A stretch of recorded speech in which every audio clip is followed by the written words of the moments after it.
Yes, people, welcome back to the channel. Welcome back to the show. Oh, I'm getting a bit of an echo. I don't know if that's one of you boys, but it's all good. It's all good now. Um, Listen, guys, massive thank you for allowing us to get to 10K. You guys are moving mad, literally, absolutely crazy. These transfer shows that are doing the business daily for you guys, and I'm going to keep coming back if you are going to keep watching. So, I brought a couple of guests with me. As ever, I'm your host, Dan Potts. I've got LB, my boy, with me. What you saying, LB? You good? Yeah, chilling. I don't know if you know this, and I'm sure we'll get into it, but Mason Mount has just literally just now posted his goodbye video on Instagram. So I'm sure we'll get into that. But Wow. literally just as Oh, we've gone live there. So yeah, but yeah, man, I'm good in it. I'm very good. Thanks for having me back, bro. Mate, you're always welcome. You know that. And somebody else who's always welcome. No, it's not tapping toes. It is tossing. What you saying, bro? what's up, bro? Thanks for having me on. It's a pleasure to be here with you and LB. Great to hear from football legends. Listen, man, it's great having you. I did invite your brother. I'm going to say I sent you offline, but he said he'd rather go for a swim tonight. You know what I'm saying? So, no, he Yeah, didn't really. He said he was so busy swimming, so I just thought I'd just have a bit of a dig at him tonight. But big up Tobes. I do love him as always. But I always prefer getting Tossing on because he was, he was a sensible one in the family. He chose the right north side of London. Do you know what I'm saying? So it's all good. Listen, boys, might as well start with the breaking news that Mason Mount has posted his goodbyes, as LB has mentioned. And yeah, Tosin, let me come to you on this one, man. Chelsea must be winning the transfer window in terms of outgoings, that's for sure. But £60 million for Mason Mount. What do you make of this signing, and where do you see him fitting in at Man United? I think it's a great signing, to be honest. I think a lot of people were balking at that price tag, but for an English midfielder who does the work off the ball, is very good in half spaces. Technically, he's actually a good player. Gets goals from midfield as well. You know, playing alongside the likes of Casemiro and Eriksen, fitting it. I think it's a fantastic signing, and I have a point I want to make on that whole Chelsea winning the transfer window thing in terms of outgoings. Yeah, Yes, go they on. are, but are they really winning if they're selling to their rivals and making their rivals stronger? Doesn't really, Mm-hmm. for me. I don't know, but for Mount is a fantastic. I think it's a huge. I think it's a big loss for Chelsea. Now, good. The good thing for them is they're bringing in Saicedo. They've got Enzo there, but homegrown Mount for what he represents to the club. It's a fantastic signing for Man United. He's just what United need. Some legs in midfield. Eriksen ain't got it. He can learn of Casemiro. He's going to be at a club where there's some sort of there's a bit more stability. I know with the stuff with the owners, but there's at least with Ten Hag, there's more stability than you're getting at Chelsea with Todd Bowley. It's a great signing for Man United. I'm looking forward to see Mason Mount actually like sort of come into his own because he's already proven that he's a good player in the Premier League already. But I think he's definitely going to improve playing alongside Casemiro, playing alongside Eriksen, and being coached by Ten Hag as well. I think it's a great signing for United. He offers everything United need in a midfield player. I can't really see how this is a bad move, and I even think the price tag, given what's being spent on English midfielders in this window and what's been spent in previous windows, what is it, 60 M's for a guy who's won the Champions League, Premier League proven. You know he's gonna come in and do a job already. Good signing. Yeah, LB, I wanted to talk to you about the Man United midfield because I think there's a lot of people writing off this signing, and there's a lot of people that like Tosin believe it to be a good signing. So I want to get your opinions on what you make of the signing, but where he fits in this Man United formation and midfield. Like, what are they going to play in the middle now? I think they'll play. I think he'll play on the left of a three. In my view, I think that's where I'd play him. And I'd have probably had him at City as well. To be honest with you, I think he would have been a decent replacement for Gundogan. And don't know whether he could have played like started for us week in week out, but as a rotational player, certainly I think he'll play off that left hand side. Probably Casemiro at the base, and then probably I imagine it would be Bruno, wouldn't it, as the other guy? But I think it's a great signing. I really do. I agree with Tosin, man. I think the price. You know, people can moan about the price, whatever. He's only got 1 year left on his contract, but United needed to make the move. You know what I mean? United needed to improve their midfield. They had to buy players, and that's the way that the market is right now. So I think it's a great sign. He knows the Premier League. I think he'll fit into Ten Hag's system pretty easily. And you know what's funny? In fact, I believe he'll probably fit into the system best out of all the players that they've currently got in the team, almost, because he's very good on the ball, and I think he suits that style of game. I think he's going to help Man United to become a possession-based team, because if you remember last year, there were still a lot of games that Man United were still playing the counter-attacking football. Ten Hag doesn't want to do that, but he had to do that because of the players that he had. So this is a step in the right direction for Man United. And I know there's a lot of fans out there who don't want him, but they don't want him because he's called Mason Mount. That's why. I'm telling you, that's the only reason, because there's nothing that this guy's done that justifies some of the hate that some United fans are giving him. You look at his numbers, okay, forget this year, because this year's been a write-off, but it's been a write-off for everyone at Chelsea. You go back, look at the year before last, he was getting decent numbers, respectable numbers. He just needs a manager that can believe in him and a stable sort of, footballing environment, which you'll get with Ten Hag at United. I think it's a great signing. I really do. People need to stop moaning, man. Do you think, Tosin, this, like, a lot of people are comparing this and Havertz and Maddison, actually, they're all saying that because 3 of them have now gone. Like, do you think Mason Mount would have done a job at Arsenal? Because I do. I actually do think he would have done a good job at Arsenal in terms of the press and the work rate. I actually think that would have made a lot more sense, actually, than Havertz. I'm not writing Havertz off already. I want to see him first. But I think the Mount one makes sense, personally. And I think, like you say, I think that could be a good signing. Like, at Arsenal, I'd have been calm with him coming. I would have. Like, I remember, because at the start, even before the transfer window opened, it was us, Liverpool, and United who were all linked with him. And when I saw that, I was like, yes, please, I will take him. I will take Mason Mount in a heartbeat. He's like what LB just said for Ten Hag. He would be perfect for Arteta ball. Like, work quality, a guy that's got quality on the ball, but isn't afraid to throw in the tackle and work hard. I hear what you say about like him making more sense than Havertz. Probably, actually, you're probably right, but I think there's probably Arteta's seen something. There's just something Arteta sees in Havertz that made him desperately want the player. So I'm just going to have to trust the manager. Just quickly on that as well, Tosin, do you think that Chelsea would have sold you Mount? I think so. You think so? I just wonder. I know they sold you Havertz, but like Havertz was a flop for them, so they weren't really asked about that. I think Mount's a good player. Like, that's why I was wondering. I think they would have sold him, and I also think as well, probably. I could be wrong, but like I genuinely think Man United probably did a lot of groundwork on Mason Mount because he's been there like number one. I personally believe he had already decided United would be his first. That's what I was reading, and because I know Arsenal had an interest in him even before this whole Havertz stuff. If we signed him, would we have signed Havertz? I'm not so sure.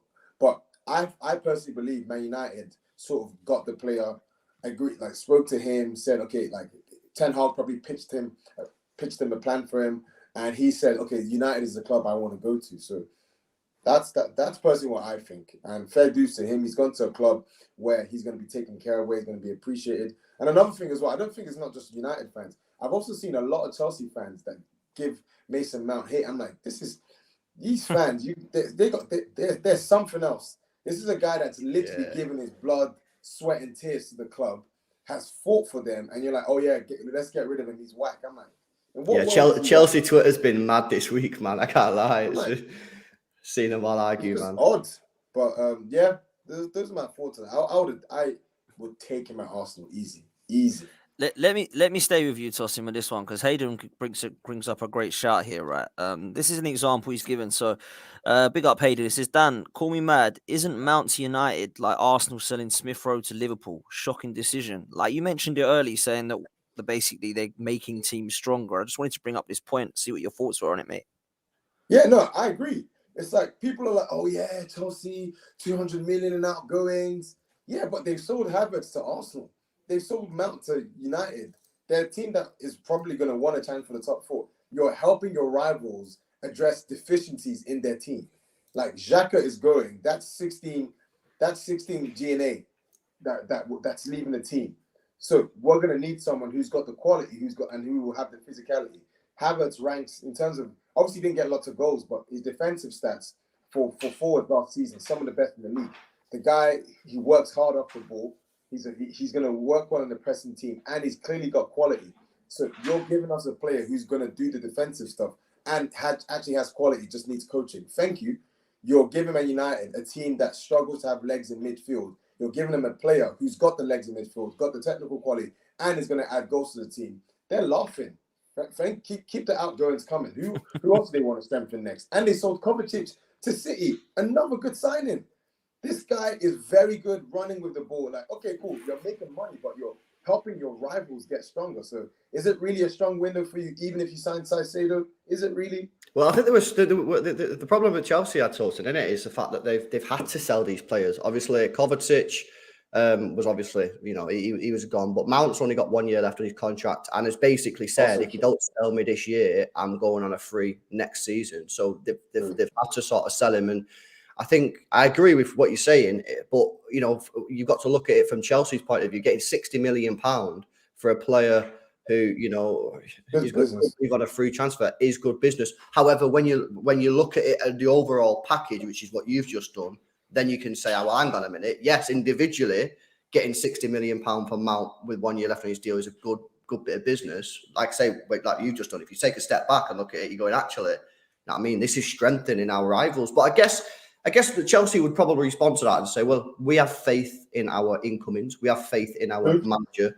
And therefore we don't care. And that's what City did last year, wasn't it? With selling Sterling, selling Jesus. If you have faith, you have faith in the business that you get in, then it don't matter. But the problem is, can you really have faith in a manager who's not managed a team yet? That's a big question. The other thing is as well is that the reason that Chelsea have sold to English clubs is because our window opened first and they had to get the business done by the 1st of July. So there was no other clubs to get their players this early. Now, obviously, things have changed now, but back at the time when they were trying to wrap up these players and get them all sold, it was only going to be England that they were going to be able to go to. And now, of course, Saudi Arabia have come in and taken the other dead wood that they don't seem to want. Let's just stick with Chelsea, LB, because I want to get your opinions on Chelsea, because this is probably the hardest team to predict for me right now. They've hardly got any players. Agreed. They've got a manager who's not won anything in England. I know he's a good coach. And they've got a lot of pressure on them. However, they've got one game a week. And if they do get this transfer window right, there's nothing stopping them competing with top four, in my opinion. What's your thoughts, bro? Well, I think you're a brave man if you say where you think Chelsea are going to finish, because honestly, I don't know, man. I don't know. You pick a straw. I don't know where they're going to finish. Could they finish in the top four? Yes, they could finish in the top four. Could they finish 10th? Yes, they could finish 10th. Listen, for me, if I had to say something, which I guess I will, I'd say I think they'll obviously improve from last year. I don't think they'll get top four. I think maybe somewhere like 6, something like that. But honestly, I have no idea. How can anyone sit here and say with chest where they think Chelsea are going to come next year? No one has a clue. No one has a clue.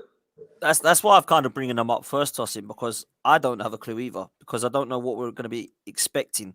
But would it be fair to say, Tosin, that if we imagine that they're going to go nuts again in the window, I mean, they've hardly got any midfielders, which means they're going to go mad in that position. They're definitely going to get a centre forward, and I believe they'll get a few more as well.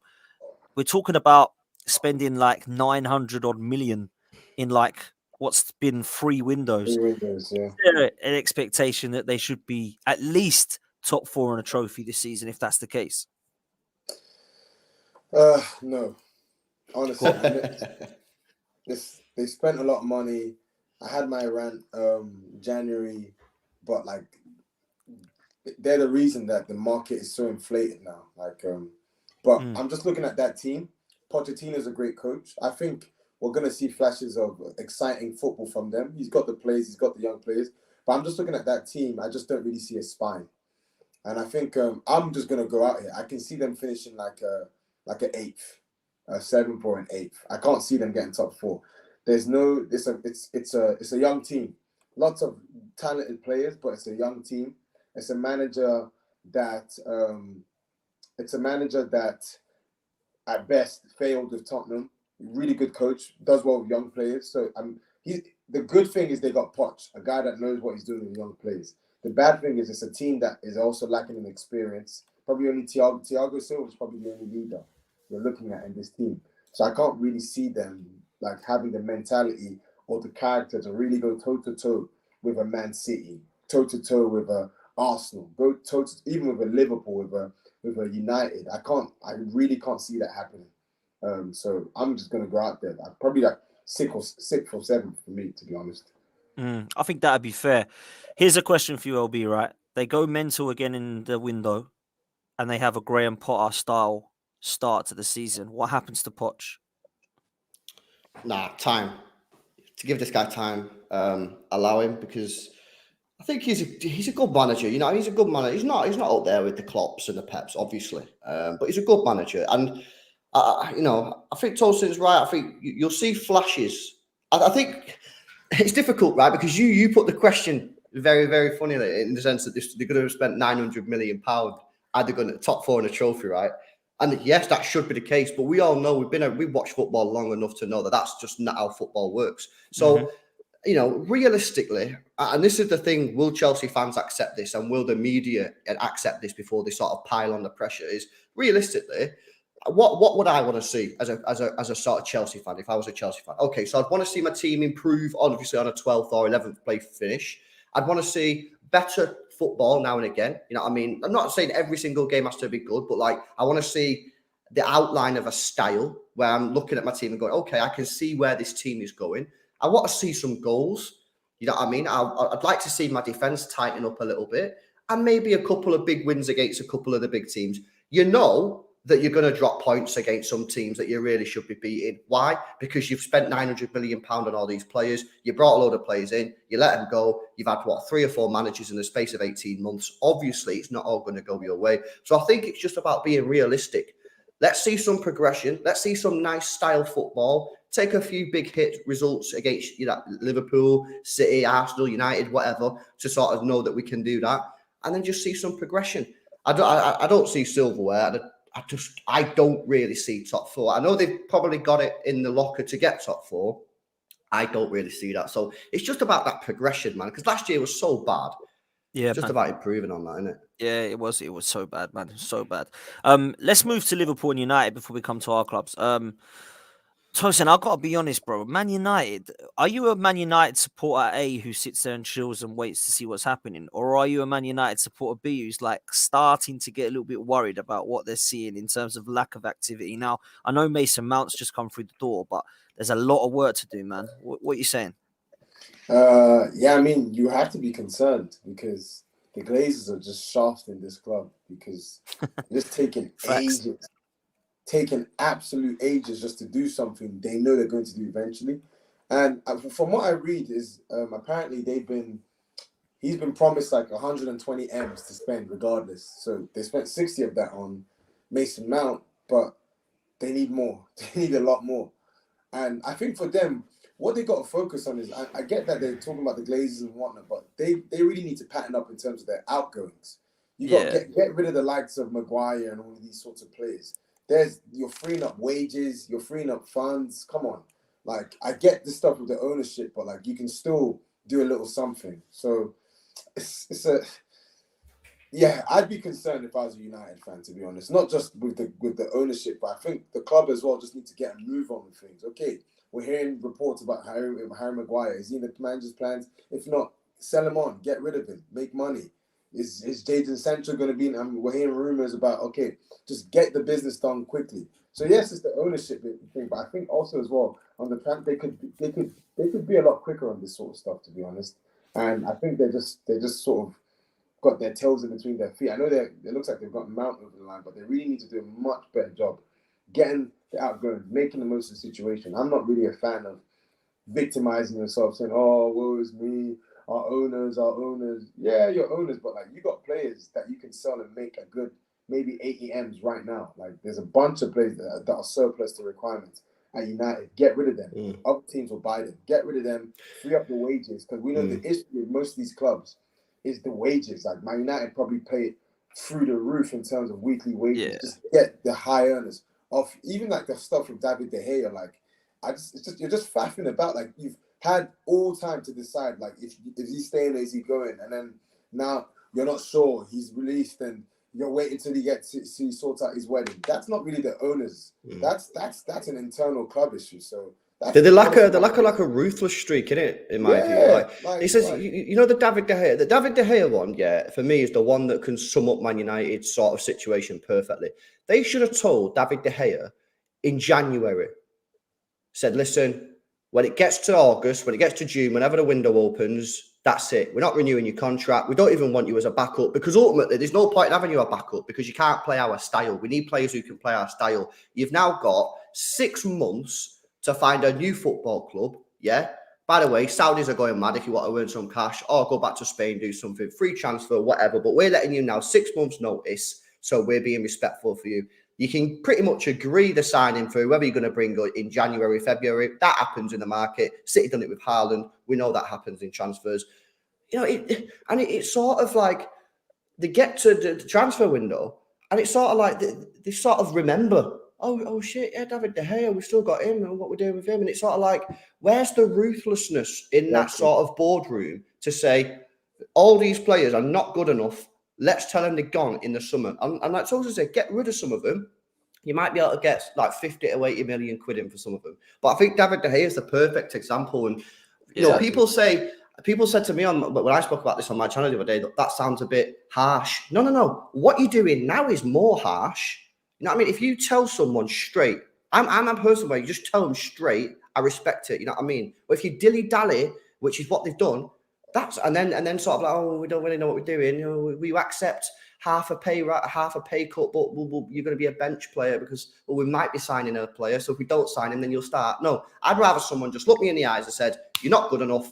Find another club. You've got 6 months to do it. Respect. Exactly. But they've not done that. They lack the ruthlessness.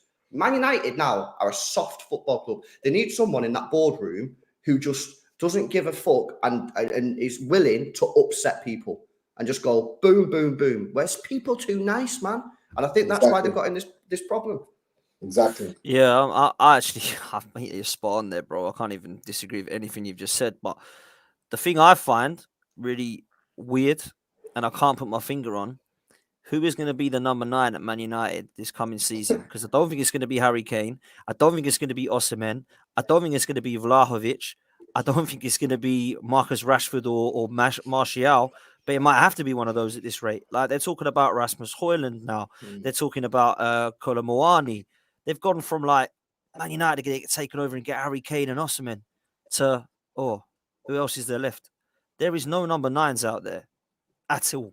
How they've not gone balls deep for Kane, Dan, I don't know. I'm not saying they would have got him. But how they've just not put everything possible into getting Harry Kane, I've no idea. Let me tell you something. If they would have got Harry Kane, I'd be speaking about Man United as title contenders. Same. That's how good Harry Kane is. But I don't know what they're doing, man. You know what I mean? I'm not saying they would have got him, but show the intent. Yeah, I mean, do you think the ownership's like messed this up though, Tosin? Because you were talking about it. The ownership's not been great with that. This is not an ownership decision. They have to sort out selling to the Saudis. They're not the ones telling, hey, don't make it. I think, like what LB was saying, this is something in their technical recruitment. There's just, like what he said, a softness. It's just weird. Like Bayern Munich have no right to be going for Harry Kane based on what Levy wants. They even had no right to come in with a 60M bid. Now they're coming back with 80 M's. You know, at least they want to at least get the player thinking, talking. You need to tell me if Man United like, yo, Harry, we're coming for you, blah, blah, blah. You mean to tell me he's not going to kick up a fuss? Come on. I know he did it before, but like, come on. If they go, they say, come on, Spurs, realistically, this guy's going to go on a free. He doesn't want to stay at the club anymore. You guys aren't going to get a better offer than 85 M's plus a cheeky Maguire. Good. There you go. It's just trying, isn't it? Because like I said, if they tried and Daniel Levy was like, nah, you're not having him, at least like if you get halfway through the season, United are not really doing anything. At least you say, oh, well, they tried to get him. Whereas imagine if we get to like January and they were like 10 points off the lead, people will be going, if you would have got a striker, you probably would have been up there. So United could be in a situation where they're going to be in a what if season. What if they did that? You know what I mean? And I think you know, getting Mount is a good signing, but if it was me, I would have just put everything possible into getting Kane, man. And I'm not saying they would have got him. I just think if they would have got him, the title is a legit option. That being said, though, Vlahovic is not a bad option. I don't know why they don't go for him. The guy is good. Like people forget. I just think it's just Juve are a mess of a club. Yeah, he's had his. I agree with that. This was a guy who was doing Erling Haaland type of things in Serie A. He was killing it, wasn't he? Before Juventus, because I know Arsenal wanted him, and I mean that's what happens when you sign. You do what all players do. You go for the easy move. You go for Juve instead of testing yourself in Premier League. But I think that's a good sign. And he's 24 as well. This is a guy that's waiting for someone to believe in him. He's a goal machine. So I'd be annoyed if they got him, actually. I actually don't want him to get him. He's a good player. Yeah, I like him a lot. Juventus have said they want £77 million for him. Listen, it's not about money at this time. Man United are desperate for a striker, and they could do a lot worse than Vlahovic, in my opinion. So, yeah, you're right there, Tosin. I agree with that. Let's talk Liverpool, because a lot of people are saying that Liverpool winning the race for this, are winning the transfer window at the moment with the signings of Alexis Macallister and, of course, Szoboszlai. I think both players are very, very good, but I still see a lot of gaps in this Liverpool side. Not to say they're not done, by the way, because I think they will get more. Looks like Kefren Turam won't be happening now if reports are believed to be true. And Who they're is looking that, at, by the way? I've been hearing his name. Like, is he good? Like, who is he? yeah, highly Why are rated. Liverpool fans like standing for him as well? Yeah, a lot of people like him. I don't know how much you know about MLB, but he's been killing it over in the French league. I think he's been a really good player, and he kind of can play in a couple positions in the midfield as well, and I think would give Liverpool something they want. But they're saying that because they've now got the other two in Macallister and, of course, Szoboszlai, that it's going to be no need for him, and they're going to go for more of a complete six. And I think Lavia is the name they're going for. Now, I know Arsenal are linked with him too. I like this kid. I think he's a top talent. And I did a show with Liam yesterday on this show, who's a Southampton fan who loves him. Just said, listen, this kid's got everything. And I quote, and I think he's probably getting carried away when he said this. You like this one, LB? He will be the next Rodri, is what he said. He's quoted that. So he's a big fan. Watched him every week at Southampton and said, look, we were in absolute shambles, in a mess, went down. And that kid is sick. Said he's so good. So this will be a good signing for someone. Now, it's not just Liverpool that are interested. I think Arsenal and Chelsea also sniffing around him as well. So it's going to be all about where Lavia wants to go. But if Liverpool can get a player like that, LB, as well as what they've got already, they are looking pretty good, aren't they? Yeah, well, we've had conversations. You know my opinion on Liverpool. I think they're going to be strong. I think you are right in a sense to raise it. They still have a few issues defensively. However, we'll have to wait and see how much the midfield impacts that, because their midfield last year was a disgrace, and it was a disgrace. They were fucking abysmal. And we'll have to see. We'll have to see on the defense to see if they get any protection off that midfield. Salah, again, I mean, he only needs to turn up 80%, and there. Nunez, I think he's going to have a better season. So everything's looking good for Liverpool. The only other thing that I would say is the midfielders that they bought are different to the midfielders that they had when Liverpool were really good under Klopp. That sort of workhouse, powerhouse type players. You know what I mean? They have gone for a different type of player in that midfield. So it will be interesting to see how Klopp deals with that. But you have to say that they are looking strong. And the signing of Macallister for the price that they paid, I mean, wow. I mean, geez, I don't know whether there was some sort of clause in his contract to say if a team that's not in the Champions League comes into, I don't know, because maybe they thought he wouldn't have left for a club that's not in the Champions League. I don't know. It doesn't make sense to me. But yeah, they're looking good, man. You got to give them credit where credit's due. Liverpool looking up for it.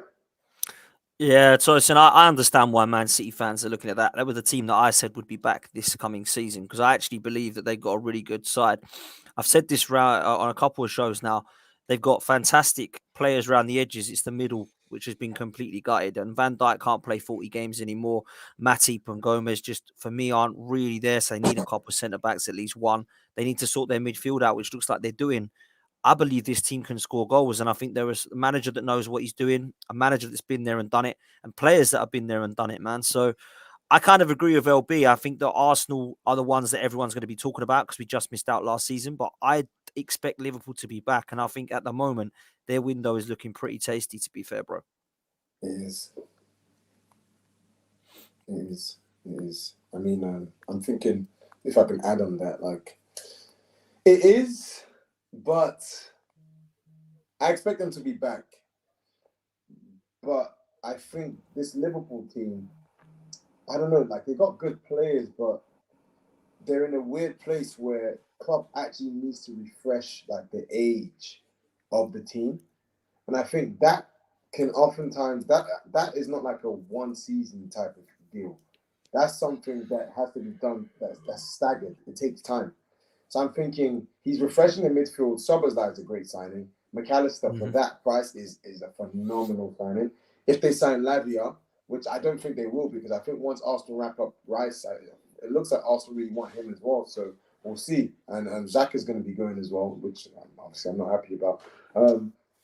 So I think Klopp is going to need to also refresh that back line too. You know, I think because Liverpool, if we're looking at the defense, Van Dijk, he's a great player on his day, but something is missing in him, right? I can't think of like a proper, solid, world class defender in Liverpool's backline right now.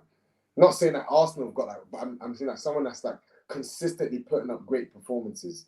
Konate is a good player. They've got lots of good players who maybe they'll change my mind this season. They'll just actually turn up. But like I think about Robertson. That's it. Trent, not a really great player, not a good defender.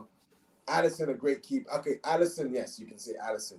But it's just that centre back, and then you got Matip, who's actually a good player but gets injured all the time.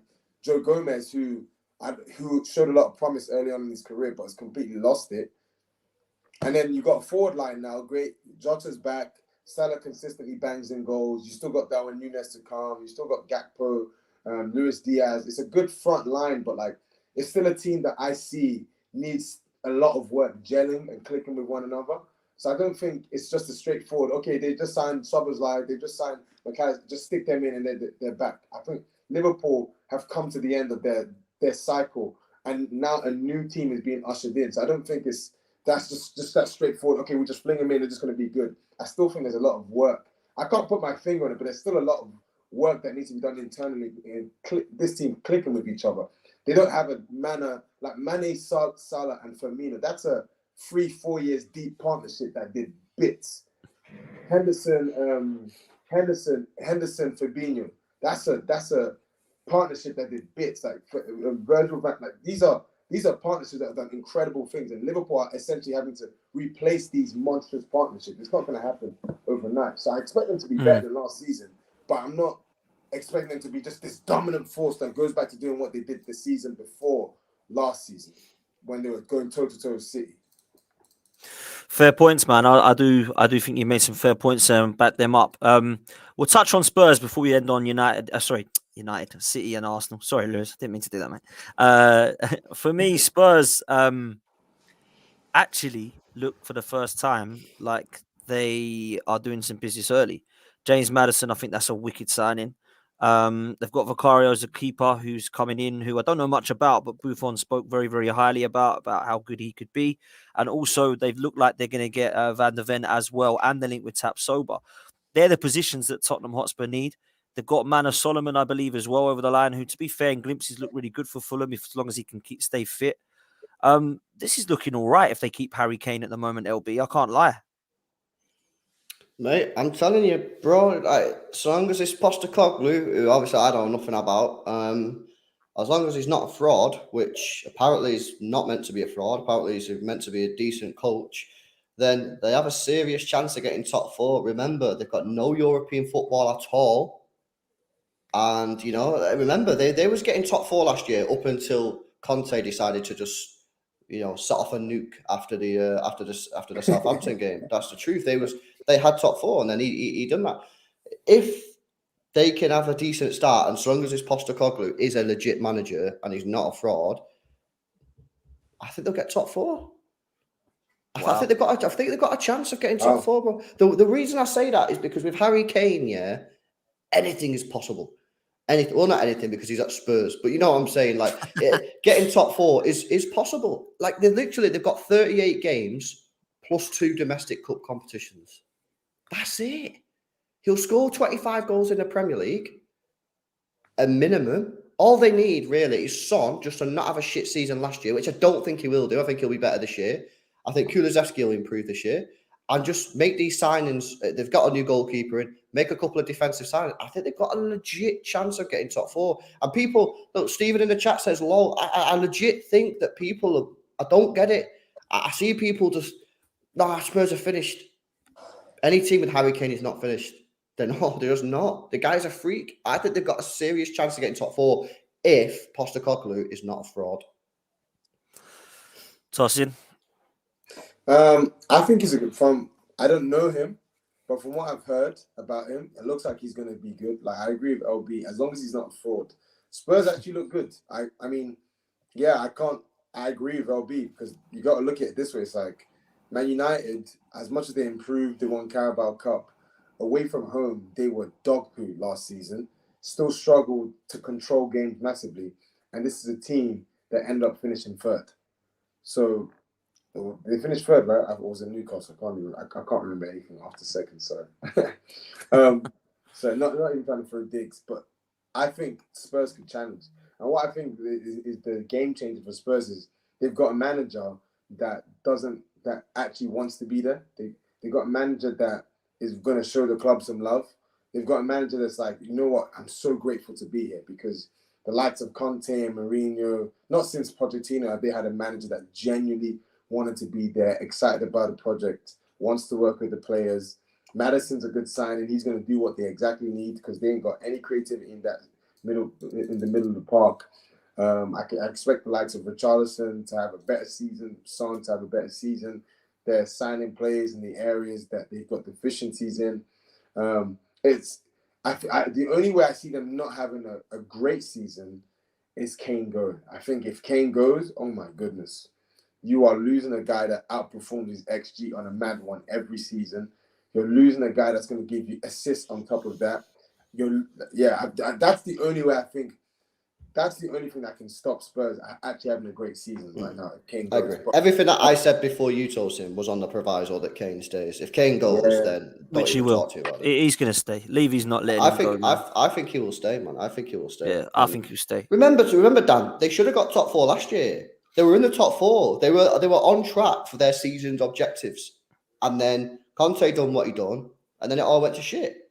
They didn't bottle it. No, they didn't bottle it. It wasn't like a typical bottle job. It was just that the whole club just collapsed, but not in like a bottle way. Like, no one wanted to be there. The cleaners didn't want to be there. No one wanted to be at Tottenham last year after Conte done what he done.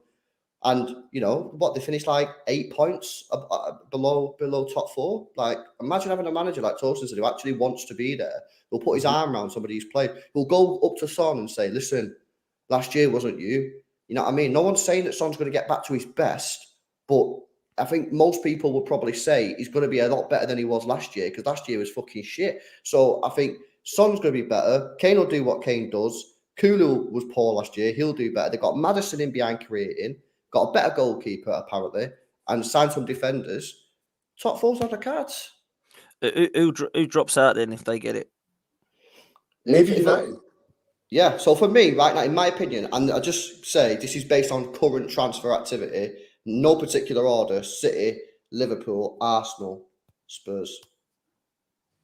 Maybe United and Newcastle, yeah. So I think United and Newcastle are going to miss out on current transfers. And another thing as well, people talking about, I see people in the comments, Son is a year older. Like, did anyone read what he said like 4 weeks ago? The guy was playing with a damaged hernia all season. Like, if anyone's actually ever had hernia pain, he said something like, it severely restricts your range of. He said that like 80% of the season he was injured. I don't know whose decision that was. He was playing through the pain, but like injury-free Son, I expect to see him looking a lot. And you could actually see there was something you could actually see. He wasn't as bright. He wasn't as sharp. So I believe him when he says that. I know people make excuses, but I genuinely believe that was a factor. So I expect him to come stronger this season. You don't turn into a bad player overnight. There must have been something. So yeah, man. Listen, I agree with some of the points made in relation to what Spurs currently have. I just feel like this top 4, you're not wrong, LB, in saying that they've got a chance. I just think this top 4 is going to be so competitive, man. And I think that you're right. If Spurs can keep Harry Kane fit, they've got a chance of being up there. I just don't see enough quality in terms of their strength in depth. But like you say, they have 1 game a week, so maybe they won't need strength in depth. It'll be an interesting one. Let's cut to the chase. Let's come to our 2 clubs before we close, right? Let's come to Manchester City first.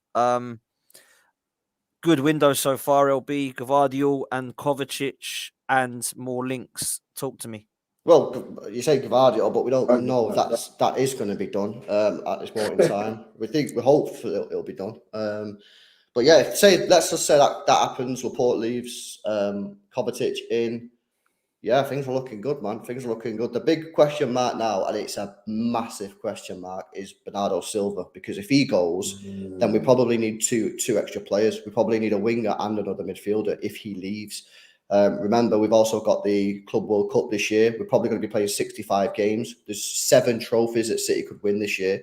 So there's a lot of football to be played. And Bernardo Silva... Where's he going then, Bernardo? You tell me, bro. I don't know, because PSG, yeah, but they're coming out now saying PSG are not really like pushing anything. They're just not really asking him. So the only actual offer that's rumored to be there is Saudi. But he can't go Saudi, man. He's too good to go Saudi. He's too young to go Saudi. So why does he want to go? Why does he want to leave? I just don't think he likes England. He got done with the whole racism stuff, didn't he? And I just think he's just fed up now. I think he just wants to get off in it. So been there, done it, won everything, wants to go and win something else. Yeah, I don't think he likes the climate. You know what I mean? I think his girlfriend's apparently meant to be on him. And then yeah, I think he just wants to get off. But no one's bidding the money, which is bizarre. However, not as bizarre as I expected, because I said for years that the problem with Bernardo Silva, the reason that he'll struggle to go, is because he doesn't get the numbers. He doesn't get goals and assists. No one will justify the fee. Because if you look at his stats are poor. But we all watch football and know that football's more than just goals and assists, right? But if you look at his stats are very difficult to justify 80 million. But we all know that sometimes football's more than just goals and assists. It's what else they do. I mean, look what he did in the Champions League quarter-final against Bayern Munich. Absolutely tore them apart. But I think one of the reasons he's still here is because he don't get the goals and assists, so no one's paid the money. But which is bizarre to me, because it improved pretty much every single team in world football. Wow. I wanted to put this up because I didn't know if this was true. Sariq says, big up, lads. Just a reminder, it's top 5 this season, not top 4. Is that for real? I'm trying to check, and I've come up here saying that in the 24-25 Champions League season, there'll be 36 teams. So there'll be a chance for a 5th Champions League spot. But has that been confirmed in England? Does anybody know? Can anybody tell me? So it's the coefficient, Dan. So it's it won't be confirmed until the end of the season, but they're saying basically it will be. It will be, because what they'll do at the end of the season, they look at the coefficient of the leagues and then they give it them. So they can't say it now because it's at the end of the season. But the article that I read basically said that England are going to get it, because City are basically the best team in Europe when it comes to coefficient, because we've been getting to finals, semi-finals for the last 5 years. So we bring a load in. Liverpool will bring a load in. So yeah, I think it will be. So I think it will. I think it will be top 5. Champions League. You know what's mad that is then, Dan? Really? You know how wild that is? Yeah. So 5th place gets Champions League. That means 25% of the league will be playing Champions League football. How mad is it when you say it like that? Wow. Isn't it mad when you say it like that? It's a quarter of the league, yeah. Quarter of the league will be playing Champions League. I mean, the thing is, it's just completely fucking stupid, isn't it? It's completely dumb. But you know, the big clubs have been wanting this. This is the big clubs asking for it because they want the protections. What can you do? Wow. Interesting, man. Interesting. Let's talk quickly and stick with Man City before we move to Arsenal. You believe you are going to come back in for a midfielder and potentially a winger if Bernardo Silva goes? What about this Viega kid, Gabriel? No, he's not coming to City. No, that'd be PSG. If City wanted him, they would have got him done. He's got a £35 million release clause. City, yeah, I thought so. Yeah, City are mad over release clause. They would have done that ages ago. So that's not happening. I don't know what we're going to do. And again, I don't think we're going to find out what's going to happen until Bernardo leaves. Because, like I say, at the moment, we've got our hands behind our back, because we can't really go out and sign players. Because if we sign a winger and Bernardo ends up staying, then we'll just be stacked and he just won't play. Likewise with the midfield. What a nice position to be in. What a nice position to be in. Well, it is. It's a nice position to be in. But at the same time, if Bernardo leaves it late and then a bid comes in the last 2 weeks or something, then you're scrambling around for players. Because people. How many years he got left, though? How many years he got left? 2 or 3 years. So you don't even need to sell him then, do you? If he gets too late, that's his fault. He Yeah, needs to but go then and get there's his also move. the issue of like when he's unhappy, he stinks up the joint, man. Like you can tell he's not happy. You can tell like that's one. He was one of the like his upturn in form. There was a lot of factors, but his upturn in form towards the end of the season, alongside the likes of Gundogan and whatnot. It helps City when he's happy and he's playing well. City are better. When he's not happy, when he doesn't want to be there, when he's not bothered, City are worse. Well, So it's like, luckily okay, for cool. us, Tosin, it's not shown too much of that. But if a bid came in that was acceptable and then City went, nah, it's too late, that's probably when you're going to get that, what you're saying. Because that's what City have said all along. You bring us the offer. This is the offer. This is what we want. You bring us that, you can go. And for the last 2 or 3 years, that offer's never came. So if that offer did come and then City was like, it's too late, lads, sorry, I think that's when you get that issue that you've just mentioned. And that's probably when that would come home. Yeah, listen, it'll be interesting to see what Bernardo does, and that's going to be a big miss because him and Gundogan have been class for you in that midfield, man. And it's like, don't really matter who you play in that position; they both just they kill it. I think Kovacic is a really good signing, and I think actually would improve under Pep, even though he's like not really at the age of getting any better as a footballer. I still think Pep can get a lot out of him, and I do think that that is just Gvardiol and Diaz at the back. That's just nothing's getting past you, man. In my opinion, that's just mad. That is absolutely mad. If that to deal gets see. done, I'm buzzing. Can't lie. Yeah, that is a massive, That's a massive good sign. upgrade on Laporte, man, who I think is a good centre half, by the way. Yeah. It's class, man. Tosin, let's come to you, bro. Arsenal. I see you eating some rice baby on Instagram the other day. Pleased with that signing when it happens. Yeah, it's a good signing. I don't care how much he costs. Like, it's not. You can only do what the market dictates. Like, this is not. I'm just waiting for the social justice warriors. Oh yeah, this is too much money. I don't care. This is a player we need. This is our number one target since January. Just get it done. Pay the money. Bring him into the club. I think it's going to be a great signing for Arsenal. Hopefully, it says papers are saying 95% done. Let me not speak. Actually, I've already put myself out there. The Rice thing, he has to sign. If he doesn't, you will, man. Humble pie. It's frustrating, isn't it? But it takes this long. But they're trying to negotiate over installments and stuff now. And apparently, there's rumors that we have had a breakthrough, and they wanted it over, I think, 18 months. We said 3 years. I think we've come to some form of agreement over 2 years now or something. I don't know. It's going to get done eventually. It can't not now, surely. But the Havertz and the Timber signing look like they're going to be kind of coming in as a bit of a trio as to start with at Arsenal. 3 signings, positions that we need. So what do you make of those, bro? Exciting.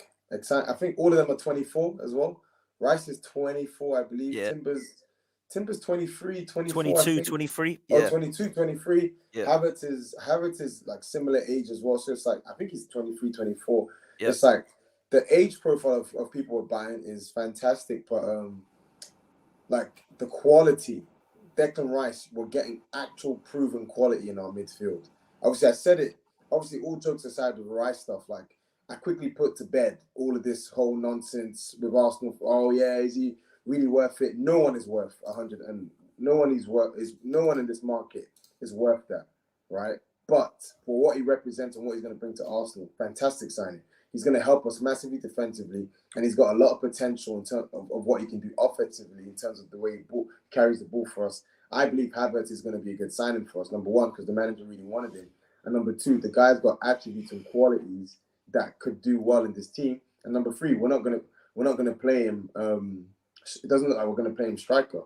Arteta spoke of him as a midfield player, so it looks like we're gonna put him in midfield where he was playing with Leverkusen. He's not a striker. And with Timber, I've not seen him play, but what I've heard about him, if you've got Marco Van Basten, what's his name? Is it Van Basten? Coming out and basically saying the guy makes Ajax play better. His biggest strength is that he doesn't crumble under pressure at the back. Now, the Premier League tests your ability to do that, to be honest. But I believe it's just exciting times for Arsenal. You've got really good players. You've got exciting young players. I put the caveat there because I haven't, because obviously he's going to get stick for not doing well at Chelsea, but it's still a good player there that's coming to Arsenal. So it's happy days for us. I'm really looking forward to it, and hopefully the business isn't done, because there's still a few more areas that I would strengthen before the window, before the season starts, and it's getting it all done before we go out on tour to America. Hopefully, that's amazing, especially those three. Can't ask for more. Yeah, we'll be back in action in literally a week or in a bit, I think it is. So we're not even not going to be hanging about, man. LB, listen, I know you've had your kind of say on Rice and on Havertz and on Timber, but my question to you is, Arsenal, are they stronger at the moment if they get rid of Xhaka and Partey, or do you still think there's a lot of work to do if you look at that Arsenal side?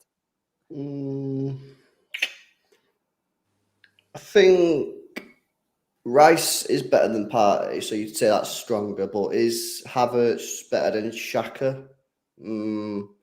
Based on last year, no. But obviously Havertz could pop, and he could make you look silly saying that. But so I'd sort of say not really, but also a little bit. Yeah, for me, the thing that I'd want to see if I was an Arsenal fan is more experience coming in. Now you've just gone through the ages, saying, "Oh yeah, great ages," but what was the reason you lost the league last year? Really, it was because you not had the experience. So for me, you've got these young players in now, these three players in there who probably improved the squad, you know what I mean? And, you know, you've tidied up, you've got Rice in, that's going to be nice. I think if it was me now, I'd be looking at going a couple of older players, late 20s, 29, 30, 31, 32, early 30s, and getting some players who've been there and done it. Now, don't ask me who, because I've just literally started that off the top of my head, so I don't have any names for you.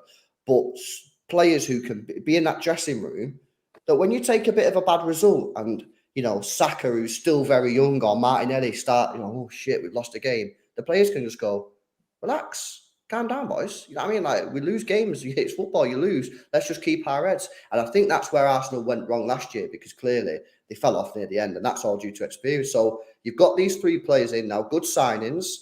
Havertz is a gamble. We'll have to wait and see. But the other two look like good signings. If it was me now, I'd be looking for experience to really just sort of, just get some more calm and composure in that dressing room, because it's only Jesus and Zinchenko, right, who've won who've won the Premier League. Yeah, and so a little bit more experience. You got Jorginho as well, who's won the Euros and won the Champions League as well. So, but you make a good point with the XP stuff. That is actually a really good point. You know what's actually mad? Our experienced heads was actually the ones who let us down last year. Towards the end of the season, Partey he dropped off a cliff in the last few games. Zinchenko was having a cup of tea on the corner flag and then got injured.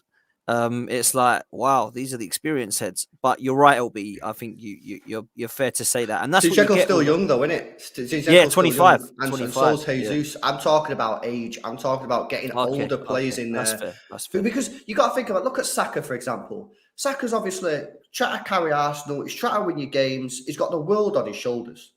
Yes, that is true. Yeah. The world on his shoulders. Facts, and what? He's 20.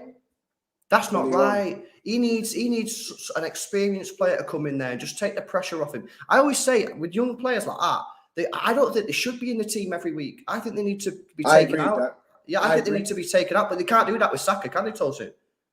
I agree. They can't do it with Saka. What you said there is what I was going to say. The areas we need to still address the issue we've had for the past 3 seasons. Somehow, some way, despite our progress, despite our additions, there is still an over-reliance on Bukayo Saka. Way too much, and it happens every season. He starts off slow, starts banging, gets hot, then he loses form. What we need is to be able to help him to not play as many games as just take him out the firing line. So I 1000% agree with you there, and that's actually why I don't want Xhaka to go. I really don't understand. It must be a thing where the player is saying, "Hey, look, guys, I've nearly had the opportunity to leave several times. I gave my best to you guys last season. Me and my wife want to really go back to Germany." I think that's probably that must be it. There's no way, because Arteta really likes the player. The player's just coming up from a strong season. He's experienced as well. There's no logical reason why to let him go, other than the fact that he's probably just saying, "You know what, guys, I actually want to move on."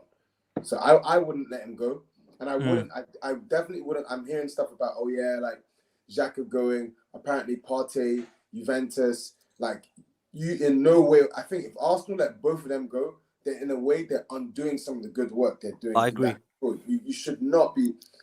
It's one of them, both of them should be staying. But if you're going to let Xhaka go, which it looks like it's going to happen, Partey should not go. I know he had his fall off, but you still keep him in that team because he's a decent player. You should not let him go. No way. I agree with that. It looks like Xhaka is going for 25 million euros, which, to be fair, is actually more money than I actually thought we were going to get rid of him for. There was a lot of 13, 14, 50 millions at one stage. So fair play to Edu for getting that across the line. Partey, I think he's going to go. I really do. I can't see anything at the moment suggest he's staying. Why There's a lot of people. I don't know. All I can think, I don't want to get into it because I don't want to mix politics with this, but I wonder if the stuff off the field has got to Arteta now and he just wants all that gone. I don't know. There's a lot of rumours that's his bail's being extended till August now. So why? Why is that? Why is that not going away?